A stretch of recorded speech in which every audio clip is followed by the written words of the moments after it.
Hello there, and welcome to Gooner U, where there are no degrees because the learning never stops. I'm Dove, a TA here at Gooner U, and my friend Keith is our stalwart distinguished professor of Arsenal and football studies.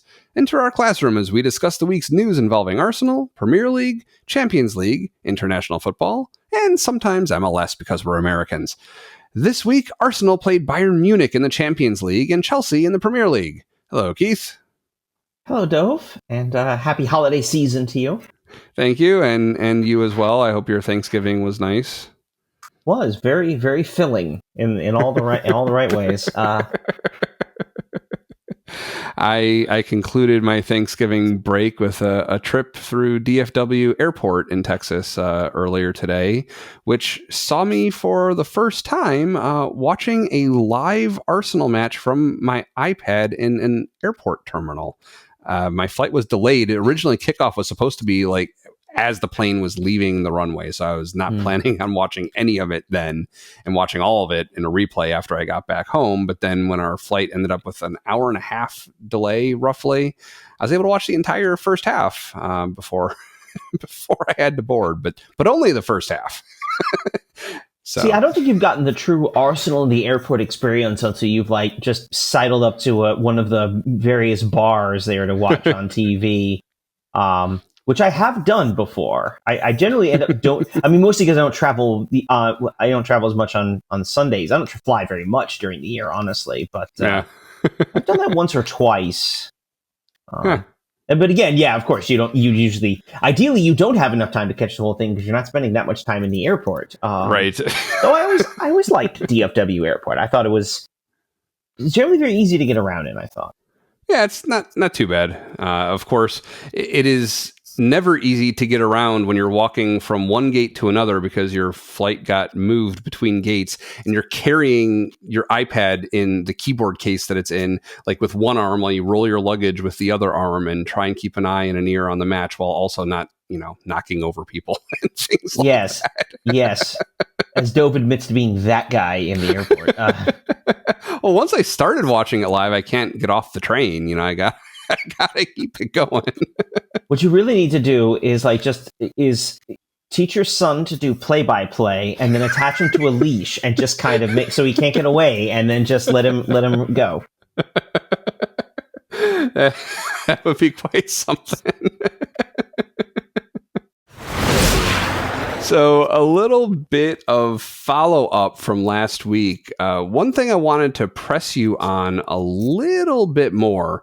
We'd been talking in passing about Messi and the career ahead of him, or perhaps not ahead of him anymore, and perhaps commentating or coaching or something like that as his next step in a year or two. And you had mentioned, no, Barcelona wouldn't want him. Real Madrid would absolutely jump on the chance, but Barcelona wouldn't. I was curious why you said that, like knowing the little that I do about his history, knowing that his family brought him from Argentina to Barcelona when he was around my son's age, like single digits age, and he was in Barcelona for so long. What was the reason that you thought that they wouldn't have him coach there? Well, no, and I'll clarify that. It wasn't suggesting that Real Madrid would grab Messi, but the idea of Real Madrid taking a recently retired player. And in my head, when I'm thinking of Zinedine Zidane, who effectively retired straight away and became Madrid's manager. Now, that was an unusual circumstance, in part because Madrid had a team that was legitimately believed they could win the Champions League, was very close to winning the Champions League, and Zidane, excellent player, the excellent field vision, a winner in every level of the sport. In a sense, managing Real Madrid is managing the players' egos rather than any sort of real tactical genius. That's not really what they with the Galacticos. That's not really what they've ever been. And then with Barcelona, there's a little bit more. I mean, Barcelona's similar. They have tons of stars. They're not that different than Real Madrid. But I think as a club, there's a bit more of a philosophy in terms of who they're looking for, in terms of bringing players in and bringing coaches in as well. So I don't think they would immediately pull Messi out of retirement. Like Pep Guardiola sort of worked his way through worked his way up through the academy system as a manager. Interesting. Franco Rijkaard had managed a little bit before he took a little elsewhere or within the club structure before he took over the senior team. So, Like, I don't see Barcelona. So it was a comparison of them as institutions, not that Real would take Messi. In the end, if they thought he could, if they thought he could get them win the Champions League, they would, because that's who they are. Mm-hmm. Fair play. But I think with Barcelona, it would be a little. I just don't see them plucking Messi. It isn't a case where Messi retires and then immediately steps into the sidelines as Barcelona's manager. That I don't see necessarily happening. Yeah, it makes sense. Also funny, while I was out someplace while on vacation this week, they had this like travel streaming channel open, and I couldn't hear it, but I was reading the captions as it went on, and they had a long segment, half an hour longer, talking about the Catalonia region in Spain and talking about their culture, their history. One thing pertinent to this show that I thought was really interesting was when, you'll probably know the name of the person offhand, and I can't remember it, but there was a dictator who took over during the 30s and 40s, around that fascist era, and forbade them from flying the Catalonian flag in that time because he wanted a unified Spain. And they resorted to flying the FC Barcelona flag, which when they showed it, I recognized it. And I was like, oh, that's a cool bit of football history. Yeah, that's Francisco Franco in the fascist era. I was thinking Franco. I didn't want to say it in case I was wrong, but okay. Yeah, no, Franco is the fascist dictator in Spanish history. Right. Still dead, though. But and there is an element of that Barcelona became a symbol of Catalonian nationalism. Franco was also a Real Madrid fan, and as you'd expect under that kind of dictatorship, Real is a club that already has substantial advantages and received quite a lot more of them also under Franco's dictatorship, as these things tend to go. Barcelona does have an interesting bit of their history as something of the anti-Franco, or sort of the resistance isn't quite the right word, but kind of in that vein. Interesting. Among the clubs that were strong enough to really challenge Real Madrid, and even then, regularly, I don't know about regular. Right. So meanwhile, as another follow-up topic, we talked a little bit with the Spurs match last week about defenses keeping their structure was the term you used. And I know I'd heard that from the commentators a bunch, and I didn't exactly know why that's something you would talk about in a match, because it seems to me that's kind of like, at least from watching Arsenal, that's what you do, right? Like, the other team gets the ball, your defense falls back to their formation and blocks them out. Why is that even worth talking about? And in the context of that Spurs match in particular, what's interesting in thinking about them keeping their structures, they were praised, at least in the first half, for doing so, but then every single one of those 4 goals we scored against them came from the exact same hole, you could say, in their formation. So something went very wrong. Well, I mean, there's 2 sides to that. One is, as a defensive strategy, keeping defensive structure is the basis of defensive strategy. You have either someone to play against or role to play. I know you do a little bit with basketball. So you can think about 2 basic defenses, zone and man-to-man. Right. Zone, you're covering space. Man-to-man, you're covering the person. And the job of the offense is to unbalance the defense, to move them out of their positions. Then basketball, that's where they do pick plays and the different passes. Same with soccer, too. It's the way you move the ball, not only left to right, but also they talk about between the lines.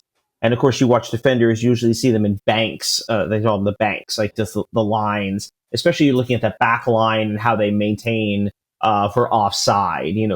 How far forward are they going, and all of that. And so your job as the offense is to unbalance them by your movement, by your positioning, to try to create those spaces. And I think and this was something I read afterwards, which I thought was interesting for the Spurs game. One of the things you saw is Mikel Merino as the center forward dropping deeper into the midfield. And that might have been part of what drew them in to open up that space in the middle around the top of the box, which is where Eze ended up scoring his goals. And so that's kind of the tactical push and pull that you see on the field, right? What is the defense trying to do? What is their structure? What are they trying to do, or what are they trying to prevent you from doing? And then you can see, okay, as an offense, how are we attacking that? And sometimes it really is just a case of individual quality. That sometimes you're supposed to go man to man with somebody and he just beats you, and then you're off. And it's and we'll talk about that a little bit too. I think with Bayern, some of the different ways you can stretch. They talk about stretching a defense. You talk as well about guys out of position, men, like we said, winning one-on-one competitions. There's a lot of those little elements that go into it. But in terms of that, the ability to keep your structure defensively means generally you're playing well, or at least you're executing the game plan you came in with. Mm-hmm.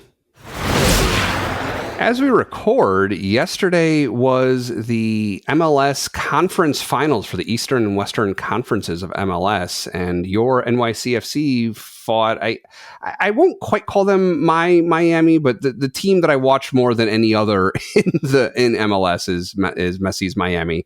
So this is one of those rare games where we're rooting against opposite teams. That was interesting. I watched the whole match. I assume you did too. Did, yes. It was a fun one to watch, for me at least. I'm about to say, for you it was. I did not enjoy that very much. I mean, Miami's really good, and they're playing really well, and that was the commentary you were getting through the game, and it's not unfair. They certainly played well. It was a contentious game, which you'd expect from a semifinal. Right. I have various thoughts about the whole thing, but the Miami deservedly won. I think City did well, and they've dealt with a lot of injuries. They've some inconsistent sounded like play. it, yeah. So I wasn't shocked. I mean, I said this last week when we were watching the game live on air. Right, I was surprised we beat Philadelphia last week. Yeah, and I do think it sets up a real banger of a final. That'll be on Saturday. Miami taking on Vancouver. Vancouver has looked good this season, and since adding Thomas Mueller has looked fantastic this season. A team that's won the Canadian Championship, they made a run to the CONCACAF Champions Cup final, and of course Miami's had success this year as well. Were they the Leagues Cup final, I think? So yeah, this is going to be a really good game, and in an odd way, sort of the two farthest apart geographic clubs you could find. Yeah, like opposite corners of the map. Yeah, I mean, not too dissimilar. Last year was New York Red Bulls and LA Galaxy, which I mean, New York LA is kind of so. Interesting how that plays out. They'll be in Miami. Actually, the final game at the in their stadium in Fort Lauderdale. Apparently, they're going to open their actual home stadium. Will open next season. So, interesting. I hadn't seen that. Okay, cool. Do you know the details about that at all? The new stadium. It's more this. So this one I know. Actually, fun fact: I've been to this stadium back when it was a football stadium for Florida Atlantic University. I have been there. This was like going on 20 years ago now. Actually, no, 22 years ago. They did a lot of renovations before it became Inter Miami's place. But apparently their stadium is more in Miami itself as opposed to Fort Lauderdale, which is an entirely different city. Sure. So yeah, I haven't actually seen a lot of pictures or checked anything out about it. I've mostly been looking at New York City's new place, which opens in 2027, which does look good. We'll see about Miami's. I'm sure it'll look good. I don't think I imagine with the money they have and are spending, I imagine it's fine. But it'll be interesting to see. Yeah, that'll be a big one on Saturday. That'll be on Fox and Apple TV for free. So live over the air. Yeah, cool. I thought I was going to ask you about that. Because, I know the Apple TV post-season, I think, is free to all Apple TV subscribers the way that the whole season will be for next year. Mm-hmm. But I thought that the final at least would get network television broadcast. Yes. So yeah, cool. Where is NYC's new stadium going to be? Queens somewhere, probably? It'll be in Queens, right next to Citi Field, the Mets stadium. Oh, nice. Okay. Oh, cool. Construction continues, so they're on time. Yeah, that's good. Which apparently cannot be said for the Olympic hockey arena in Milan, which is fascinating because the games are in 2 months. And they're in February, so we'll see how that goes. We'll see how that one plays out. But anyway. Speaking of stadia, I noticed when we went to play Bayern Munich midweek last week that as they showed the drone shot kind of focusing on the exterior of what we think of as the Emirates Stadium, and we've remarked multiple times on this show in the past, it is only called Arsenal Stadium for, not giving up sponsorship money to anyone other than their Champions League sponsors for Champions League matches.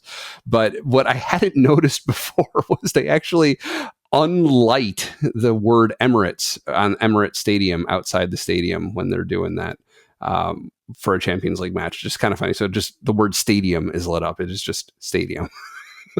Yeah, I was a little late, so I missed like the first couple of minutes of the game, so I didn't actually see any of that. But yeah, I guess that's commitment. You got to do what you got to do, I guess. The fact the players are all running around with giant billboards for Fly Emirates on them, I feel like, or Emirates Fly Better, whatever right. the current version says. I'm looking at mine, which is the older version. So, whatever it says, I guess that does it. Yeah, there you go, Emirates. Yeah. Well, as I fall backwards out of careful, my chair. Careful there, we don't. Which we would 100% keep in, by the way. We wouldn't edit that out. I stopped the back limiting on my chair a while ago. That was about to bite me. So work on my core strength a little bit. Had to employ my abs a little. So this was a fun match to watch. A really great contest between these two teams. Our fifth match of this season in the league phase. We ended up winning 3-1, and it was a hard fought victory. That was tense, especially in the first half. It was, and I think. First off, I think we have to be clear that Bayern's probably the best team we're going to see all season. Yeah, I mean, there's a pretty good argument to be made.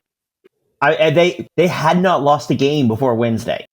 I think they had one or two draws in across all competitions, including their previous time out in the Champions League was a win at PSG. So this was when they were down to 10 men as well from a red card. So this is a very good team that we saw. And I think, I guess it was interesting. So as we watched the game, there was definitely a dichotomy between the first and second halves. I thought in the first half, at first I was a little nervous, sort of, my feeling. Let me talk my feelings out on this one. In the first half, I was definitely kind of nervous because we were definitely being outpossessed by quite a bit. And they were definitely the ones with the ball. But the more I was watching it, the more I was thinking about it, I just didn't see it. The more I watched it, because in the moment, of course, you're terrified of it. It felt like their possession, like it was almost a controlled lack of possession. Like this was almost what we wanted them to do. And if you think about it, think back to it. I mean, obviously they had the goal, which we'll talk about, but I'm trying to think did they have another really dangerous opportunity that they created in that first half? I'm not sure I can think of one. Yeah, no, I mean, even all match, they didn't really generate a lot of quality chances. Yeah, and I'll say this in the first half, and I talked to people about this in the pub at halftime. My sense was we were approaching this game a little more conservatively, in part because it was our approach. And we've seen Arteta do this against Liverpool, against City, especially in recent, previous seasons when we felt maybe there was a bit of a gap. We were lagged behind them, perhaps in some ways. So I think there was a decided conservatism to the way we were playing, but I also thinking certainly in the first half, is this kind of because we're stretching the roster sort of to its maximum at this point? I mean, we're walking into this game without Gabriel, without Calafiori, without Trossard for most of the second half. With Mikel Merino, who's done yeoman's work as the striker, but is still really more of a midfielder. So with no actual strikers on the roster. Odegaard was still out for, didn't start the game. Like at some point that catches up to you, especially when you're playing arguably the best team in Europe. And right. I think they have an argument, Bayern does, to be on that. Who's the best team in Europe? I think Bayern has an argument to be on that list. So do we, of course. But that's sure. And it was interesting, and that was kind of where I was in the first half. I don't know, as you were watching the first half, when we were not being dominated, that's fair, but definitely I think we were more on the back foot. I mean, was that kind of your impression? Yeah, I mean, it felt even to me. Like it didn't feel like we were outpossessed at the time. Like it felt more or less even. Like this is a team who was really going toe to toe with us in a way that we haven't really seen this season yet. So that was pretty much my takeaway. Okay. Because I would say what's interesting about that is because where I felt that in the first half, I did not feel that in the second half. That the second half, we found that extra gear. And so my question of, are we just stretching our roster to its limits? No, actually we weren't. Turns out we had more to go, and we turned it up. We dominated that second half. We were much better than them. And that was a deserved pair of goals, deserved win in that way. And I feel, and that was. It makes me feel even better. If you can feel even better about this team at this stage in the season, to watch them be able to do that, to take that kind of control of the game with some key subs, and we'll sort of talk about them as we kind of go through. I think that's really. Wow, we're really good. That's kind of my big takeaway so far from this game is that we're really freaking good. I walked away elated. I mean, it really feels like we are part of something special this season. Like it's just these guys firing on all cylinders for an extended period in spite of injuries. And, we'll talk about it more with the Chelsea match, but, hopefully we're past the roughest stretch, at least for a little bit with injuries. We got players coming back now. Others going out too, but we've been saying that all season. I know, but overall, it's I'm really feeling good about this season. It feels special. It feels way better than any of the last few seasons that I've seen at this point. I mean, we're not going to we're basically going to have 2 games a week for the next couple of weeks, for next couple of months at this point. So, but we'll kind of put the pin in that to think about down the line in terms of comparing it by feelings. It is different. This is a different group, but it's hard not to say. And especially, obviously, we had the showdown with Bayern a couple of years ago in the Champions League, and I've been around long enough to remember when we faced off with them. It seemed like every year in the Champions League we drew them in the round of 16, and they were a class better than us. They were obviously better, and. So there was a little bit of catharsis in this one to be able to get it. I think, too, sort of the way we were able to pull it off, I think just says a lot about where we are. Yeah. And the different things we're able to do. Yeah, definitely. Let's talk about some of the details of how we got it over on them. So the first goal was from a Saka corner. Timber headed it in. It was a good way to get it going. Set piece again. Just and another dangerous corner. Timber's the one who just gets his head to it. I think you could argue. I mean, I know you're more the keeper guy. I mean, I think you could argue Neuer doesn't play that ball particularly well as it comes into the box. But it's a deft touch from Timber, and the ball's just in the back of the net because it's a corner kick and we score from corners. Yeah, he did get beaten a little bit there. He maybe could have done a little better. He was right there and didn't get his hands on it. But I guess we can be thankful for that this week of Thanksgiving. So our next one wasn't until the second half after some of those subs that you had mentioned. So Madueke came on in the first half for Trossard when he got hurt, and that.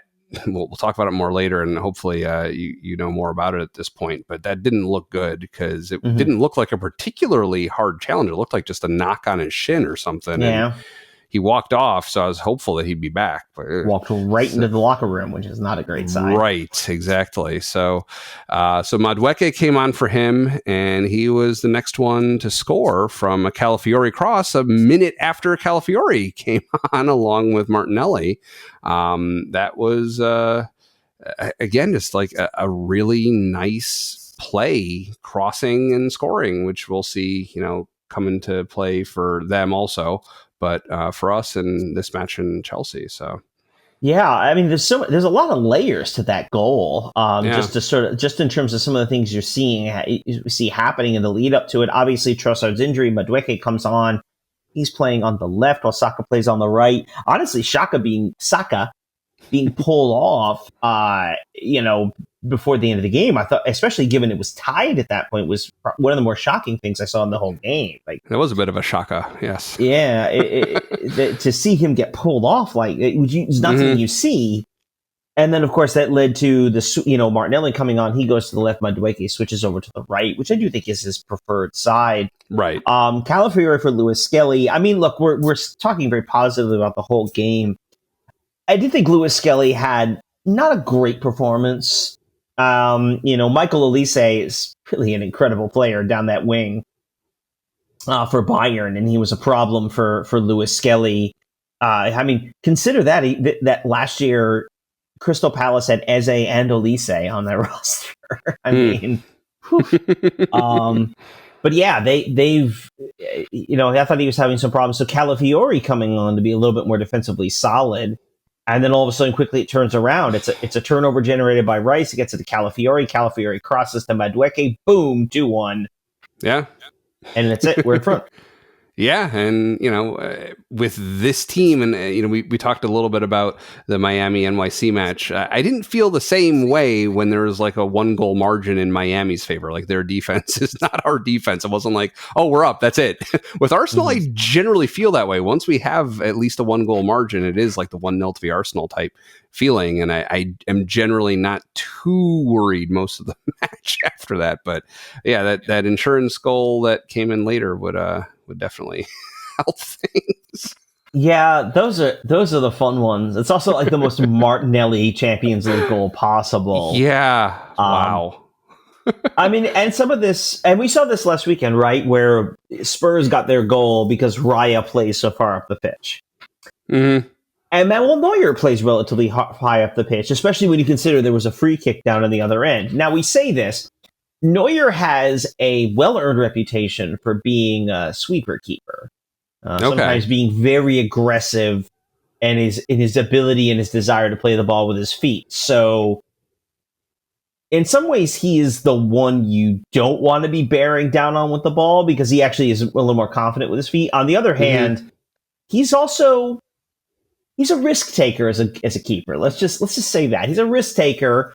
And there's a little bit of a risk in how he played this one, and it burned him. Or let me rephrase that. Yes. Martinelli burned him after getting the ball around him, and then that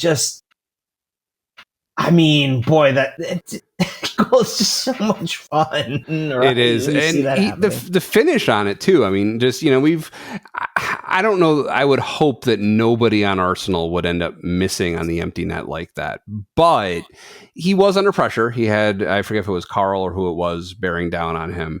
But he had someone who was right in tow, right on his butt, and Martinelli is able to outpace him. But he also just took his time, used the side of his foot to make sure it was nice and easy and accurate, just enough to make sure that it went between the posts. And, you could imagine somebody potentially under the pressure, both mental and with the defender, like providing that physical pressure that, someone might have missed that. So I don't want to take that away from him. It was pretty good, but yeah, that was a nice finish. Right. Yeah. I mean, as you said, it's a really nice finish. He is under some pressure, so it's not a complete breakaway, but it does have, it's a great little chip. I mean, the fear there is not only getting caught, which is kind of embarrassing, or missing the net, but also you got to hit the ball with enough pace that another defender can't come streaking in and kind of clear it off the line at the last possible minute. That's sort of the other kind of embarrassing thing. So you got to hit with enough pace to get it there. But also, if you hit it too hard, that's that net's not as big as it looks necessarily quite in that situation. Right.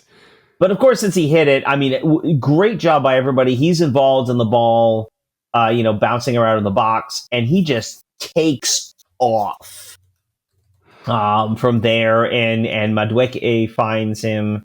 Was that Madueke or was that Eze who found him? I don't remember. Let's see. Anyway, it was Eze, looks like.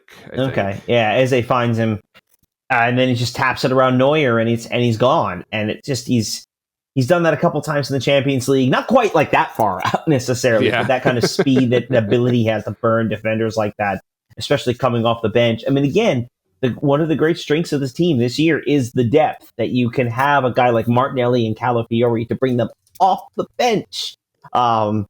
It's just fantastic. And it was 3-1 and it was over at that point. And Bayern kind of packed it. I think Bayern kind of packed it in a little bit at that point, which was fair. We'll talk about that in terms of a big picture stuff at the end of this. But at that point, the game was over with just one blemish on it, really. Yeah, so let's talk about that blemish a little bit. Their one goal scored by their team's Munchkin. Carl, I guess he's 17 years old, they said.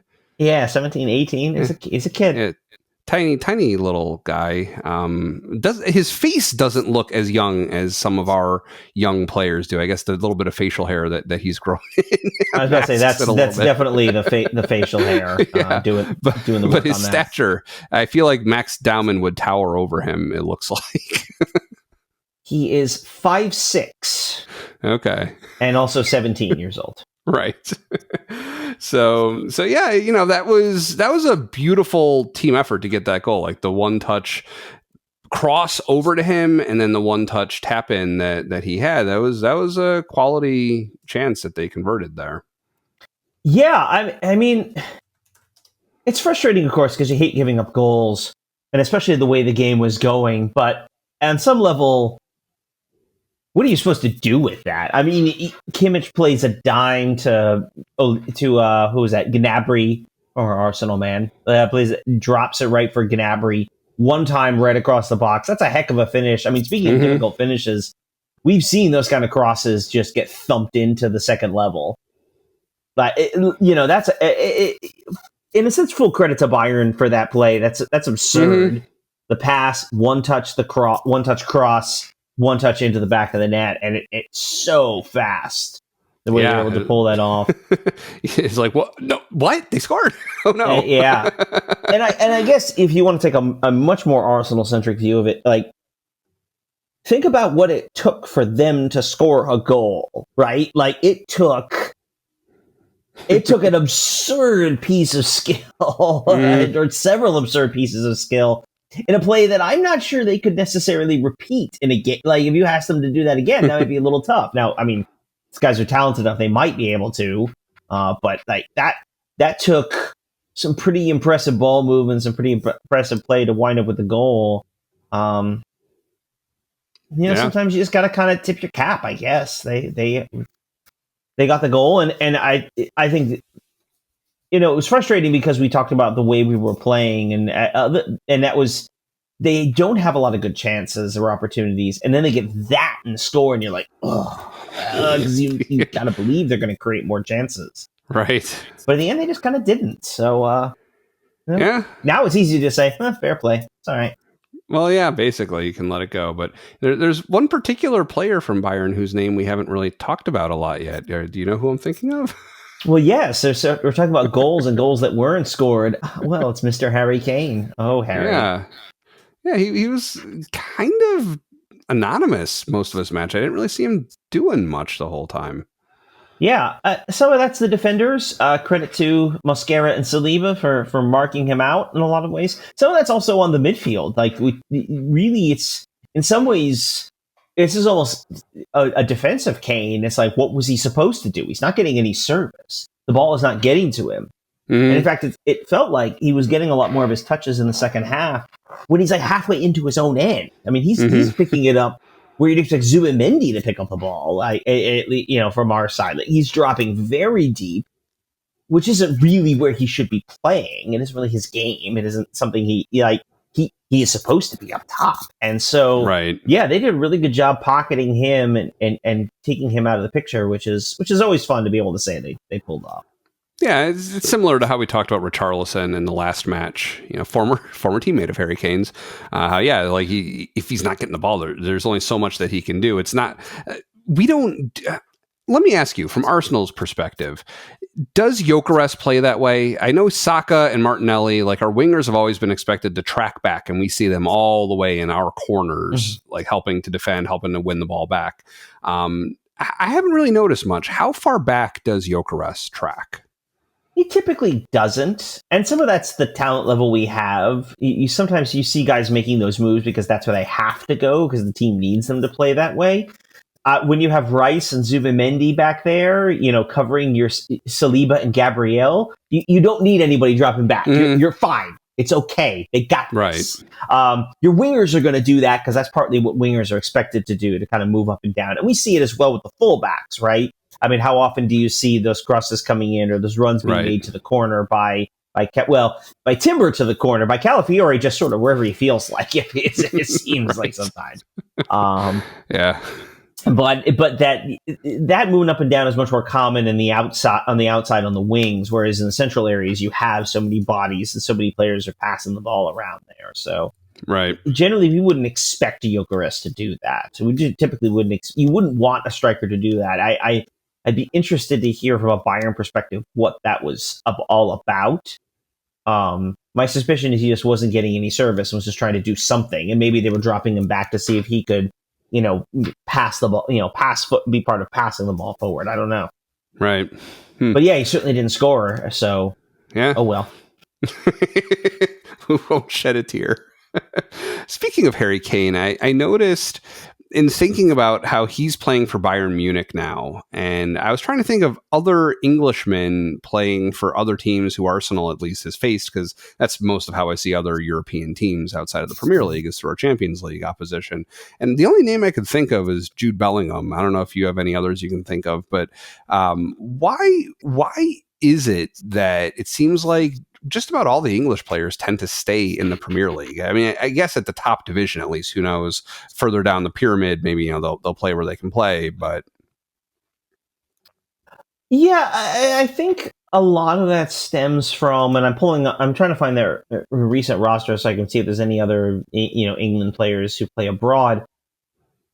In a lot of ways, that's kind of what happens in the big four leagues. So adding in Germany, Spain, oh gosh, I liked Italy. That was the other one. That generally those players don't usually leave their home countries. Just looking at, so England's most recent lineup: Bellingham, Kane, Marcus Rashford's actually at Barcelona. Oh, he is. Okay. And then Gerald Quansah plays for Bayer Leverkusen, but otherwise it's all Premier League sides. Trent Alexander-Arnold's at Real Madrid. Ruben Loftus. Okay, right. That okay, so there's a couple. Yeah. And then Ivan Toney's at Al Ahly. Anyway, that's a different thing. Yeah, a lot of that is because you just generally didn't leave your home country. I mean, we see most of the Spanish national team plays. Well, most of them play for Real Madrid or Barcelona, or will soon enough.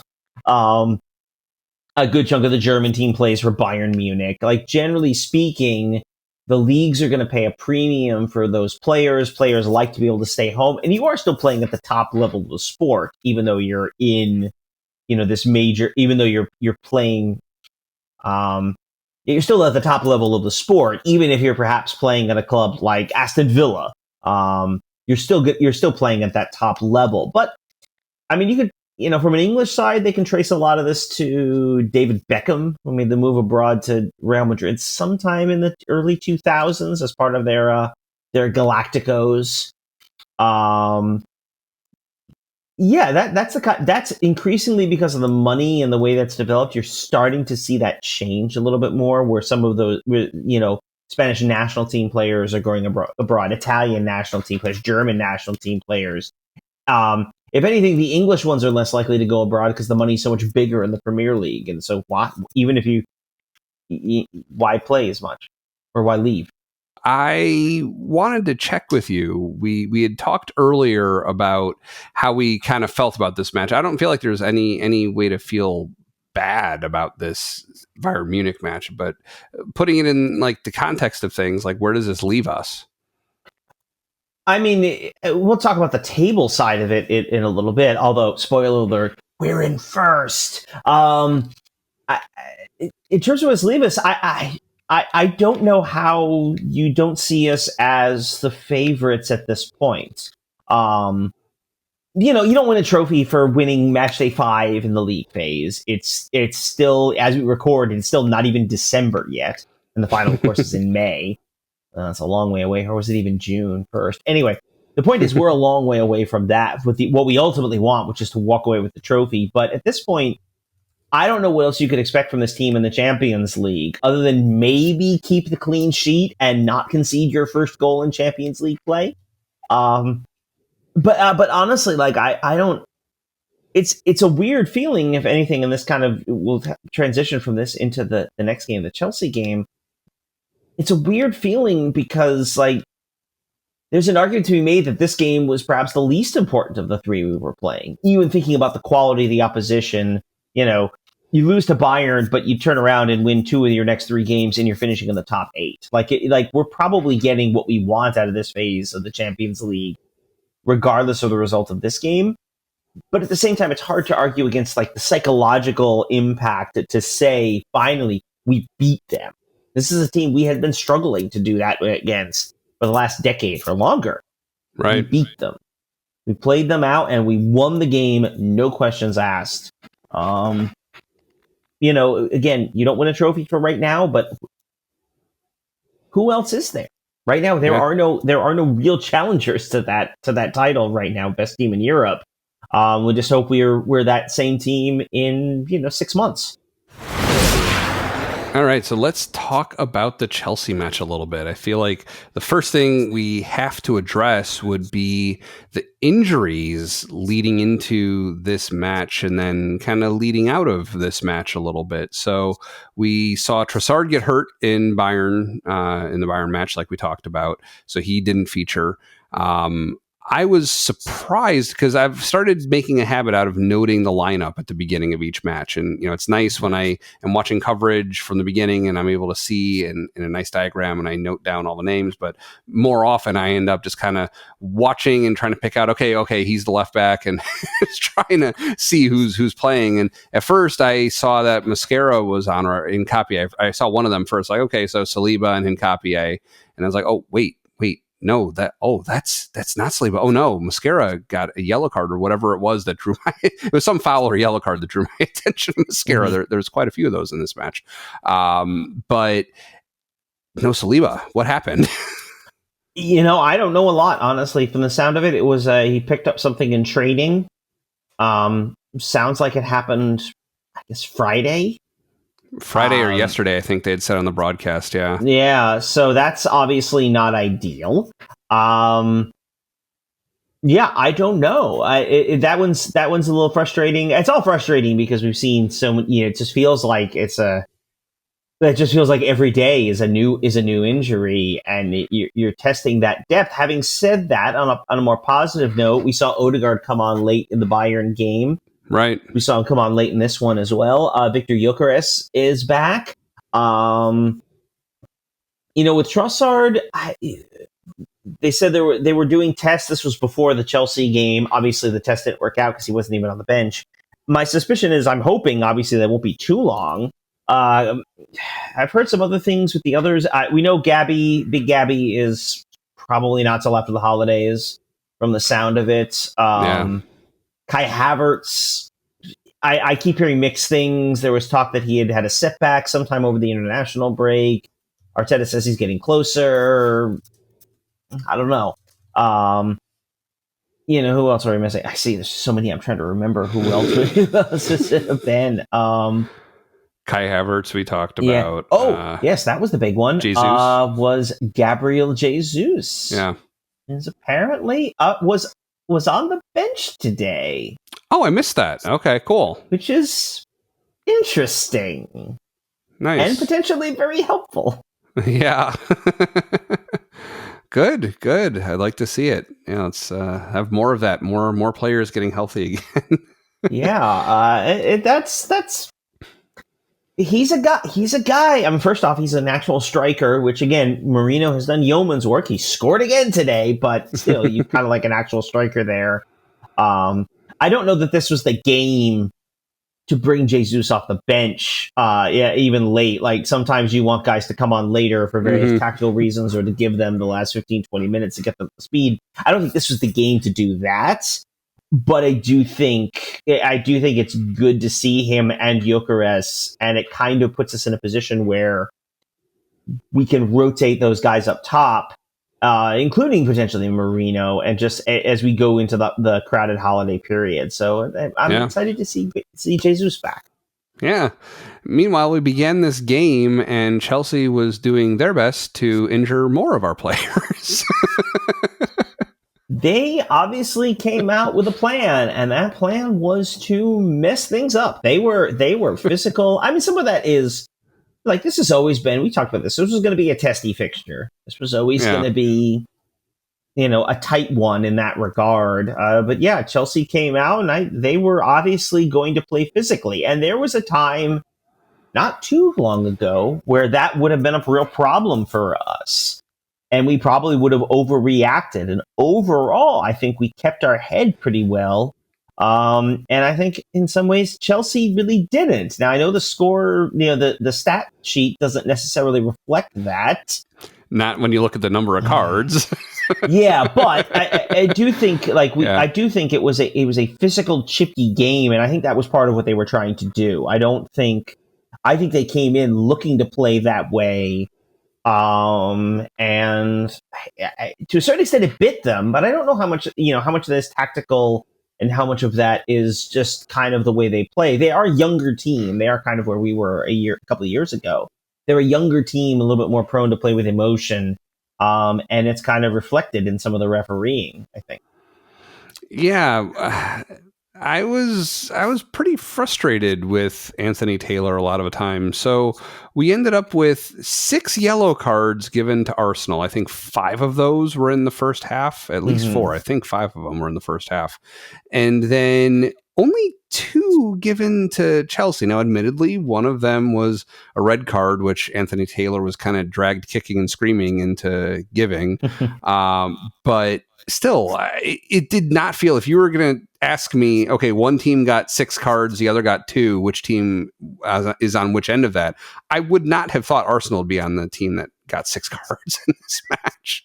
Yeah, and I think you could nitpick a couple of the Arsenal cards, although a lot of them were pretty straightforward yellows, I thought. The lack of cards for Chelsea was not reflective of how the game was played. I especially certain players, and yes, I'm talking about Cucurella. I'm shocked he was still on the field, honestly, at the end of the game. Like, that was...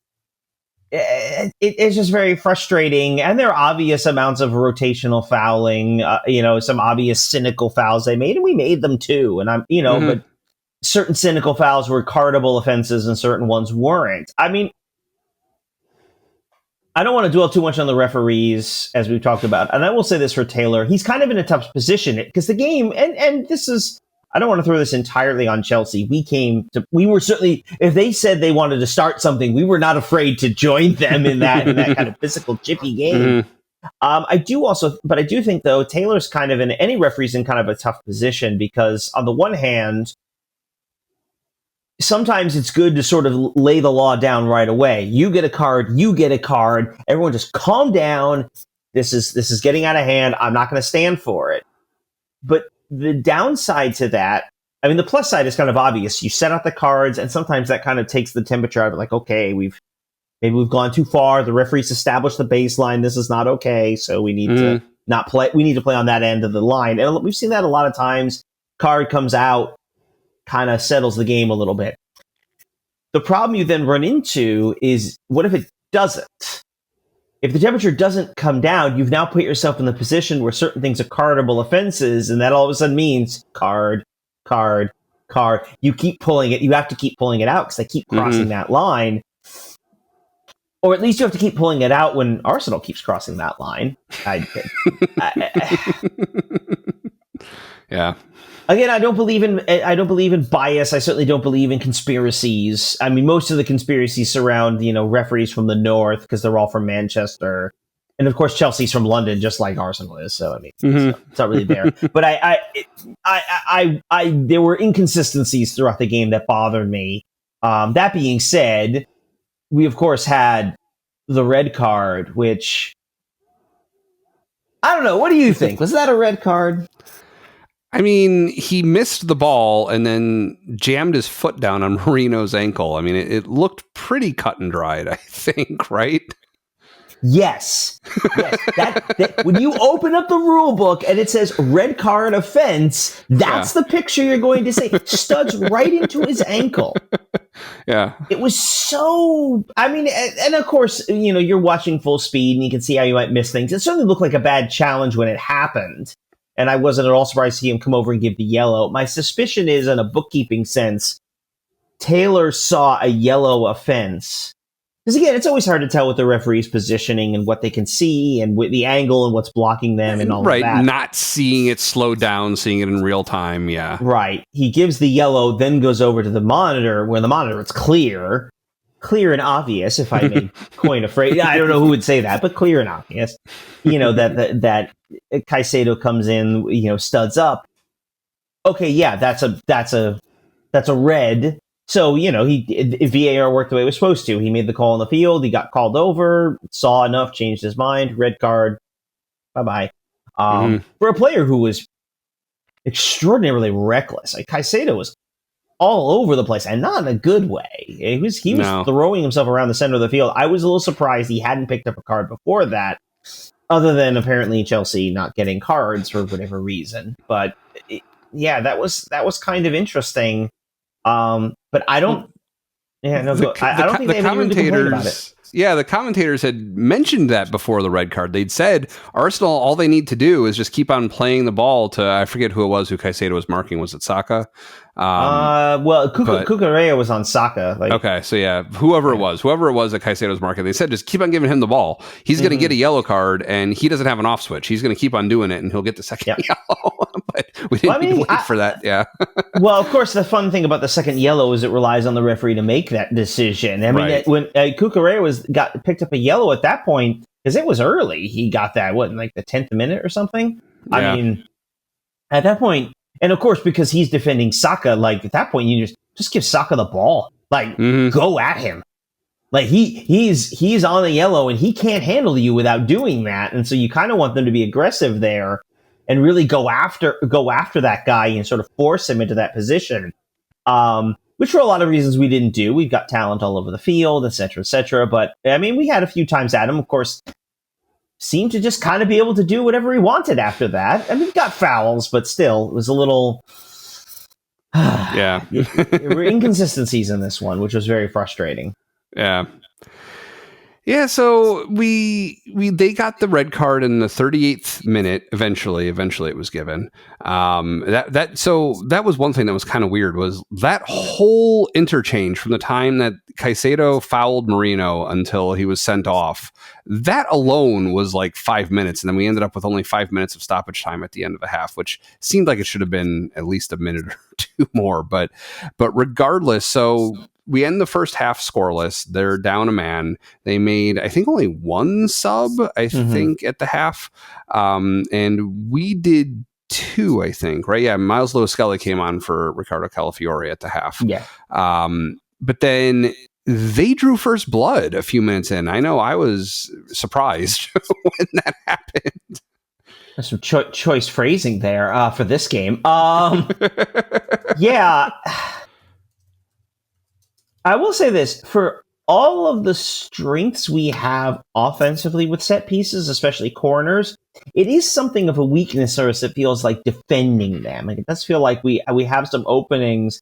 And honestly, credit to Chalobah for a deft header and finding the space. Again, sort of like with the Bayern goal, like, guy just made a play. It's a difficult header to pull off. He puts it just where it needs to go. And it's very frustrating because now they don't have to play anymore. Now they can basically just sit 10 behind all 9 behind the ball and force us to come after them, which is, they didn't quite do that. They didn't quite packing in the box, but they were definitely willing to play more defensively. And so it was nice that we were able to somewhat quickly respond. Yeah, only 11 minutes later. But before we get to that, though, I would say what I noticed from them wasn't so much packing the box. It was more like what they did when they got the ball. They weren't trying aggressively to drive into our side to score another goal. They were just clearing it. They were just like punting it up the field, icing, to use the hockey term. I watched some hockey this week, by the way. Thanks, Dad. That was fun. But just like clearing the ball to the other half and just like waiting for the next wave, like not really... not pursuing it. But yeah, so 11 minutes later, we answered them in likewise fashion. We had a nice, it wasn't from a corner, but a similar like kind of cross to a header, and Saka and Marino got us a leveler. Yeah, and there's Mikel Marino. There he is, just scoring goals again, because this is what he does now, apparently. Just an incredible how he keeps doing it. Obviously, there's a little nice catharsis there to get a goal that you kind of feel like you deserve. I mean, it of course all comes in the context of trying to break down a team that's down to 10 men. I mean, sometimes that is a really difficult position to find yourself in, where like and we've seen sometimes teams play a little better with 10 men, which I wouldn't say Chelsea played better with 10 men, but they certainly didn't play like they were down a man. Overall, they played well. And so, I did start to feel a little bit like, especially in the second half, even as we just... Because it wasn't like we were putting them under siege and like constantly peppering the goal, and it was just by some sheer margins that they were able to hang on for the draw. It didn't feel like we generated enough really dangerous opportunities. We had a couple here and there, but overall just didn't feel like we had enough. And I wonder if some of that's too just a little bit of the physical and emotional exhaustion. With 3 massive games, it just kind of became just a little too much to find. I mean, what effect, if any, could the yellow cards we've been given at that point too? I mean, by the time your team has been given like 5 or 6 yellow cards, I mean, like for instance, they subbed on Miles Lewis-Skelly at halftime because Calafiori was on a yellow, and they figured, okay, bring in someone who's not, and then he picked up a yellow not too far after that. I mean, like that has to have an effect also when you got that many players who are kind of being a little bit more careful. Yeah, though, again, I don't think a lot of those came... Like, to me, those cards didn't necessarily come from anything we were particularly doing. They were aggression cards. And obviously, there were 5 in the first half. So only 1 in the second... I'm sorry, 4 in the first half. Right. And just the 1 there in the second half to Gyökeres late, which... And the Miles Lewis-Skelly one, yeah. Yeah, and the Lewis-Skelly one, which was another one I looked at, was like, you can't do that, man. Come on. No. Didn't have a particularly good week, Lewis-Skelly. I thought him coming on for Calafiori was an interesting sub. But that Gyökeres challenge, that was a tricky one.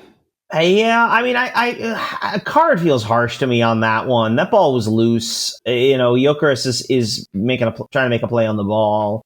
The yellow feels harsh to me on that. I didn't love that. Again, especially given all the things that weren't being carded going the other way. That at that point, you're kind of frustrated. But I think at that point, and again, I was in a crowd, we were as much frustrated by just the general flow of the game. It just didn't feel like... It didn't feel like we were creating the opportunities that would really lead us to equalize. We felt it was equalized. It would have been like remember Newcastle when we were down and we would just generated chance after chance and finally broke through. This didn't feel like that. This one felt like we were kind of puffing our way through the last few minutes. Yeah. By the way, they mentioned when Gyökeres did earn the 6th yellow card that there's apparently the FA imposes a fine on the club at that point. Honestly, that's the first I had heard of that. Yeah. Me too. That's why I noted it. Yeah, that's interesting. I don't know. Thank you, Lee Dixon. Interesting. Well, no, Lee Dixon wasn't calling this game. It was Graham Rousseau. Oh, it was. Former Chelsea man who the commentary, bits and pieces of his commentary we got did not go over well in my crowd. I'll just say that. Yeah. Okay. Again, of course, we don't hear a lot of the things they say, but Right. Yeah. So it was definitely frustrating. One kind of unrelated thing, but just something I noticed that I thought was interesting is no shirt sponsor for Chelsea. They kind of looked like Subbuteo players, just like the idealized form of a Chelsea jersey. That looked good. I wish that we could do the same. Yeah, my understanding is, at least a little bit of digging I did on that, because I remembered this story and kind of forgot about it because I try not to think much about Chelsea. And then, of course, now that we're playing them, I see it again. Basically, you'd love it to be some sort of altruistic reason, right? They decide to forego shirt sponsors for a reason. No, what it is they haven't found someone who matches their valuation. Basically, they feel that it's worth a certain amount of money and no one's willing to offer them that amount of money. That's basically why they don't have a shirt sponsor. Make of that what you will, but that's why that is. Yeah. Well, regardless, I mean, that's the kind of thing where should I somehow become chairman of the board or CEO of like a huge company with money to spend on football shirt sponsorships, I could see myself like outbidding Emirates Airlines for the shirt sponsorship of Arsenal for the purpose of putting like either almost no logo or an entirely no logo on the front. Just like maybe the most that I would do is like the way that we have the Gothic A sublimated where you can barely see it from most angles. Maybe do that. Like agree to that on the shirt sponsorship or something where, someone who looks and pays attention would see it, but otherwise it looks completely clean, or just nothing at all. Just like let it be known, the fans will know that my company is the one that got rid of the shirt sponsor so we could have nice looking shirts. That's an eventual goal. Dare to dream. That's all I'll say about that. Dare to dream, I guess. I guess I want to ask as we wrap up this conversation. So especially this Chelsea game, but we can also think about the week in context. How are we feeling about this result? Especially coming as it did at the end of a big week. It's a draw, a contentious game. How are we feeling about this? Well, so you mentioned the week, right? This is the third of 3 difficult matches. We won the first 2. We drew this one. We didn't lose. So, unbeaten across those 3 matches with 2 victories. I would feel differently about it had we not had them down to 10 men for more than half of this match. I think that's what really flips this into feeling good about a draw away against a tough team into we really should have done more with the advantage that they gave us, that they blessed us with. That's how I come down on it. What about you?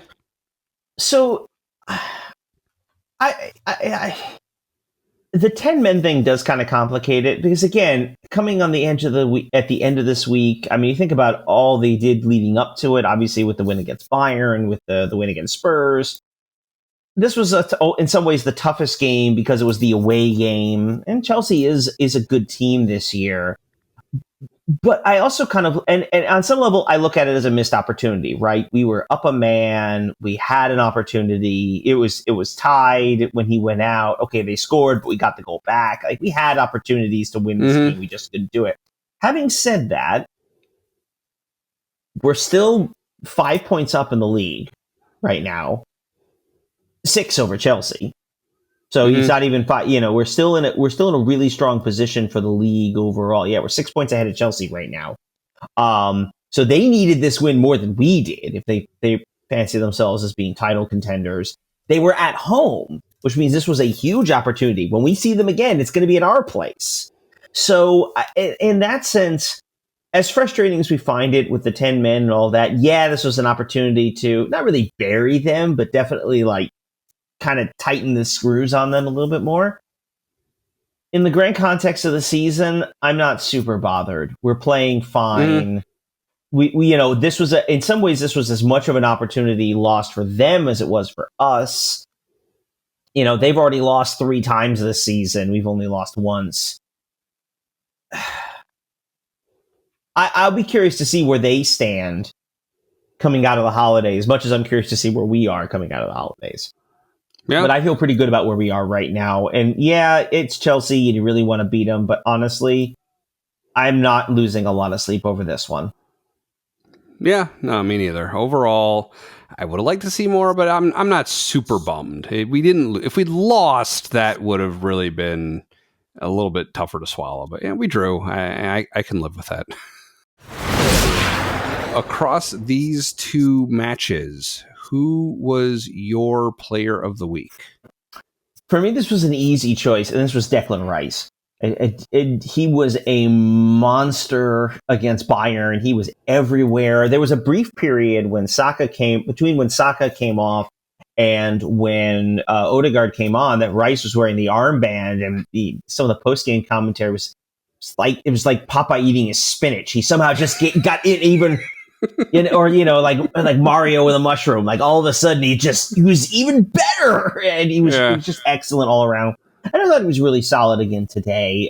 Did a lot of work tracking back. He's not afraid to mix things up physically, and I thought but it did so in a smarter way than perhaps some of the other players did. We talked about some of that kind of cheeky yellow he picked up against Spurs. He did not do that in this game. He walks out of this game without any cards. So, to me, I thought he had an excellent performance all around this week. Yeah, and this is a week I'm going to start trying to avoid disagreeing just for the purpose of having another player to talk about. This is another week where he's really the clear and away, obvious choice. That was who I was thinking too. So yeah, I mean, specifically with him, some of the things that I did notice were just tackles, just brilliant times that he got the ball away at a time when we needed him to and turned the possession over. He did that a few times, just some quality passes, moving the ball up, things like that really, really did help when we needed him to. So, and yeah, that's funny with the armband.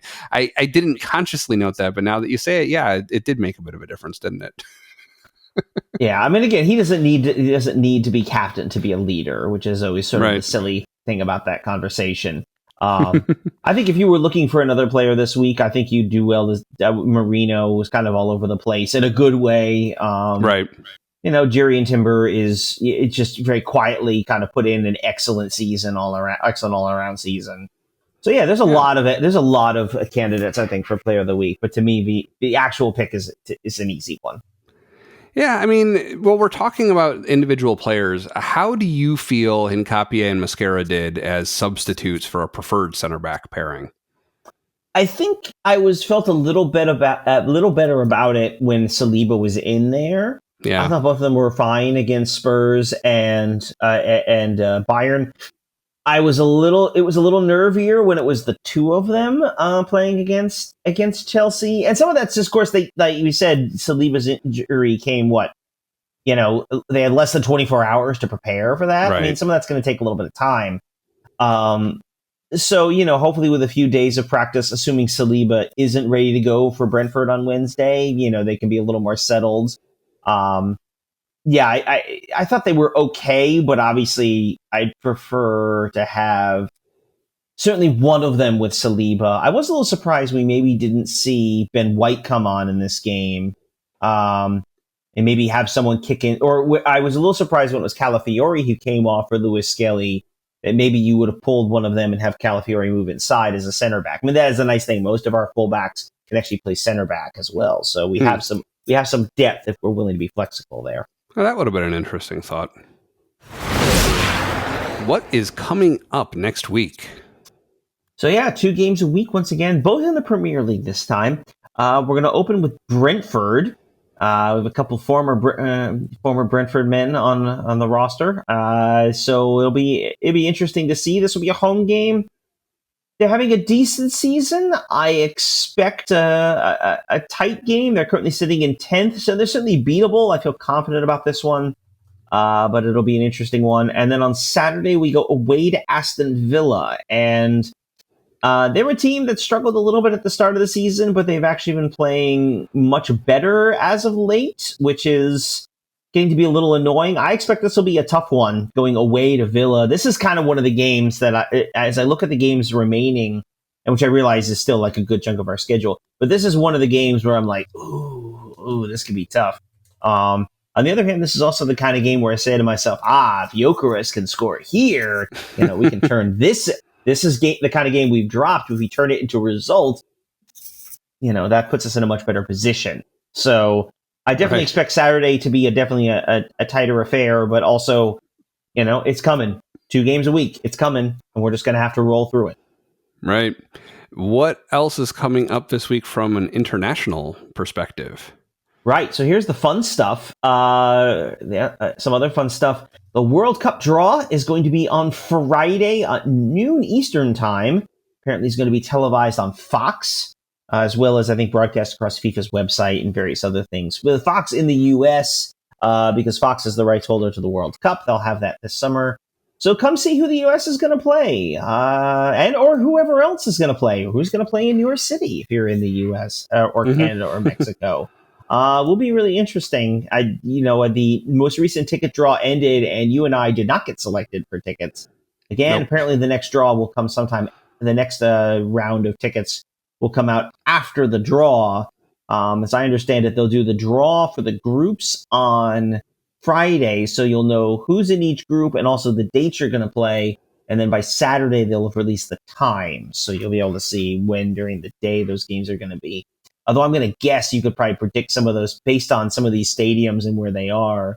You might be able to predict a little bit about who's going to play when, right.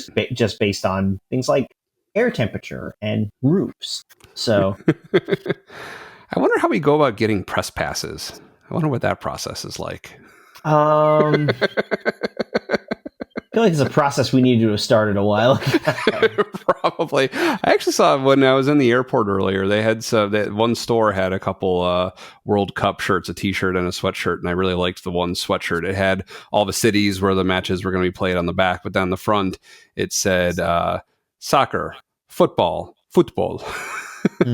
I like that. It was cool. Yeah, well, there's going to be some big games at Jerry World, so. Yeah. And the Arsenal matches will be on the USA Network, which means NBC Sports if you want to stream those same day. So thanks for joining us at Gooner U. If you're watching us on YouTube, you can also listen to the podcast version of our show on Apple, Spotify, and some other places. If you're only listening, try watching us on YouTube with the link in the show notes. Your homework for today is to tell a friend about our show. You have other Gooners in your life, right? Hopefully they'll enjoy listening and watching us as much as you do. So please don't deprive them of that joy. We record the show using Zencaster. If you'd like to try it out, you can support Gooner U by signing up using the link in the description, which also has links to everything we talked about and our socials. Again, my name is Dove, and you can find me on Twitter at Dove Frankel. With me, as always, is Keith, and you can find him in a pub watching Arsenal matches. We're top of the tables.